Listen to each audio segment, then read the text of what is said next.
As-tu déjà vu un film qui, une fois regardé, tu te dis mais what?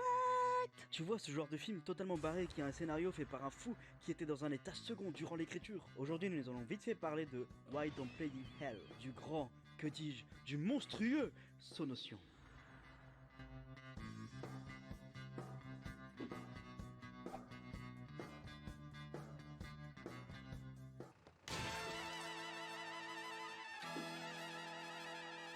Je ne vais pas vous déballer son CV, mais dites-vous que ce gars bouffe de la pellicule au petit déjeuner avec un petit bol de coke comme dessert. Ne vous inquiétez pas, on parlera du gars dans une vidéo dédiée. Tout d'abord, félicitons-le pour ce début de film magnifique, car dès le départ, tu sais que ça va être what as fuck. Le film commence par une magnifique pub de dentifrice qui ne vous fera ni chaud ni froid, du moins pour le moment. En effet, car dès le début, on nous montre une magnifique maison qui vient d'être repeinte à base de sang frais de Yakuza. Qui a bien pu faire ça selon vous? Assez rapidement, on apprend que ces Yakuza étaient à la recherche d'un chef de clan ennemi afin de lui faire sa fête. Malheureusement pour eux, ils sont tombés sur la femme du chef, qui avait une furieuse envie de préparer le repas. Un repas composé de sang humain comme sauce et de corps de Yakuza comme crudité. Pour ne pas ranger ça, le seul survivant du carnage va rencontrer la gamine de la pub du dentifrice. C'est ainsi que vont s'enchaîner des scènes à la fois incompréhensibles et à la fois totalement hilarantes. Plus vous continuerez le film, plus la chanson du dentifrice va rentrer dans votre tête. Bon, j'avoue, on s'est un peu perdu durant ce synopsis. En gros, le film va suivre différents personnages survoltés. En premier, nous avons un groupe de jeunes cinéastes rêvant de faire un grand film. Cependant, en 10 ans, ils n'ont pas réussi à en pondre un. C'est alors qu'ils vont se retrouver à réaliser un film pour un groupe de Yakuza. En second, nous avons le fameux groupe de Yakuza. Le chef de clan ayant été sauvé par sa femme, il souhaite réaliser l'un de ses plus grands rêves avant qu'elle ne quitte la prison. Faire de sa fille une vedette de film. Pour cela, il eut l'idée de filmer sa guerre de clan avec son plus grand rival